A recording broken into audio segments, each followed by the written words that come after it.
Assalamualaikum everyone, welcome back to my channel Mariam's Cooking। আজকে share করব একটু ভিন্ন টাইপের একটা রেসিপি, আর সেটা হচ্ছে ছোলার ডাল দিয়ে খাসির মাথার মাংস রান্নার রেসিপি।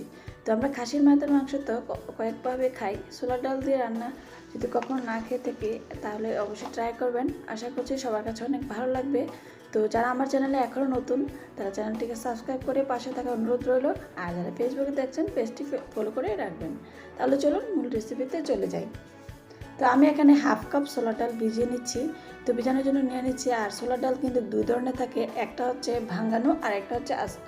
তো আমি আজকে আস্তটাই দিয়ে দিচ্ছি, যে বাসা যেটা আছে ওইটাই দিয়ে দিচ্ছি। আস্তটা কিন্তু রান্নার পরে ভেঙে যাবে, তো মানে মাঝখানের জয়েন্টটা খুলে যাবে। তো আপনারা চাইলে ভাঙানোটাও নিতে পারেন, যেগুলো একটা নিলেই হবে। এখন আমি 1 ঘন্টা কারণে ভিজিয়ে রেখেছিলাম, এখন ভালো করে ধুয়ে নিব। তো কষলে ধুয়ে এটাকে পানি চেকে নিলাম, এখন সরিয়ে রাখছি। তারপর নিয়ে নিচ্ছি খাসির মাথার মাংস। তো খাসির মাথার মাংস কিন্তু সাধারণত হাড় হাড্ডি চর্বি সব কিছুই মেশানো থাকে। তো এটা কিন্তু যারা কখনো ট্রাই করেন না অবশ্যই ছোলার ডাল দিয়ে একবার রান্না করে ট্রাই করবেন, অনেক স্বাদ। তো এখানে 1.5 কেজি খাসির মাথার মাংস রয়েছে, আমি এটা ধুয়ে নিয়েছি। তো এটার একপাশে সরিয়ে চলে আসলাম চুলায়। চুলা একটি করে বসিয়ে দিয়ে তার মধ্যে দিয়ে দিচ্ছি 3 টেবিল চামচ পরিমাণ সরিষার তেল। সরিষার তেলের পরিবর্তে আপনারা সয়াবিন তেলটাও ইউজ করতে পারেন, আমি সাধারণত রান্নায় সরিষার তেল ইউজ করি তাই দিয়ে দিলাম। এখানে 1 কাপ পরিমাণ পেঁয়াজ কুচি দিয়ে পেঁয়াজ কুচিগুলো ব্রাউন কালার করে নেব। এখন তার মধ্যে দিয়ে দিচ্ছি 2টি তেজপাতা মাঝখান দিয়ে ছিঁড়ে। তারপর দিয়ে দিচ্ছি 4-5টি এলাচ। তারপর দিয়ে দিচ্ছি 5-6টি লবঙ্গ আর 10টি গোলমরিচ। এখন দিয়ে দিচ্ছি 3টি দারুচিনি টুকরা মাঝখান দিয়ে ভেঙে। তো এখন নেড়েচেড়ে পেঁয়াজ কুচিগুলো ব্রাউন কালার করার পর্যন্ত অপেক্ষা করব। তো ব্রাউন কালার হয়ে গেছে, তারপর দিয়ে দিচ্ছি হাফ কাপ পানি মশলাগুলো ভালোভাবে কষানোর জন্য। তারপর দিয়ে দিচ্ছি 1 টেবিল চামচ হলুদের গুঁড়া। তারপর দিয়ে দিচ্ছি 1 টেবিল চামচ পরিমাণ লাল মরিচের গুঁড়া। দিয়ে দিচ্ছি 1 টেবিল চামচ পরিমাণ লবণ। এখন নেড়েচেড়ে দিয়ে দিচ্ছি 2 টেবিল চামচ পরিমাণ আদা পেস্ট, 2 টেবিল চামচ পরিমাণ রসুন পেস্ট। নেড়েচেড়ে নিচ্ছি। তারপর দিয়ে দিচ্ছি ধনিয়া গুঁড়া 1 চা চামচ। এখন ভালো করে নেড়েচেড়ে মশলাগুলো ভালো করে কষিয়ে নিব। তো মশলাগুলো কষানো হয়ে গেছে, দেখুন তেল বেশি এসেছে মশলাগুলোর গায়ের উপর দিয়ে। এখন দিয়ে দিচ্ছি খাসির মাথা মাংসগুলা।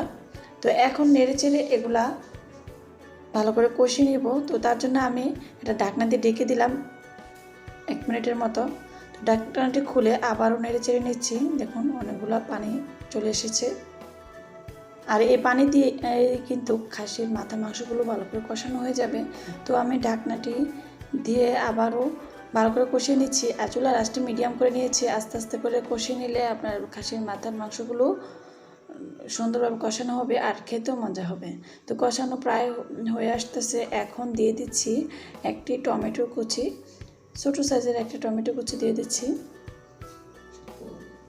দেখুন, তো এগুলা টমেটোটা চাইলে আপনারা বাদ দিতে পারেন, তবে টমেটোটা দিলে খেতেও টেস্ট হয় আর কালারটাও সুন্দর আসে।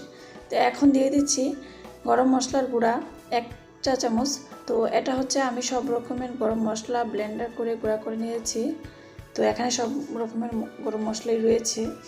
তো এটা নেড়েচেড়ে আবারও ভালো করে কষিয়ে নিয়েছি। তো কষানো হয়ে গেছে, দেখুন যথেষ্ট পরিমাণ তেল বেশি এসেছে গায়ের উপর দিয়ে খাসির মাথার মাংসগুলার। তো দিয়ে দিলাম ছোলার ডালগুলা। তো এগুলোকে ভালো করে ধুয়ে এভাবে দিয়ে দিবেন কষানোর পর, কারণ ছোলার ডাল কিন্তু সিদ্ধ হতে সময় লাগে। আর খাসির মাথার মাংসগুলো যেহেতু কষানো হয়ে গেছে, তো একসাথে আশা করছি সিদ্ধ হয়ে যাবে। তো ঢাকনাতে ঢেকে এভাবে ভালো করে একটু পর নেড়েচেড়ে কষিয়ে নিচ্ছি।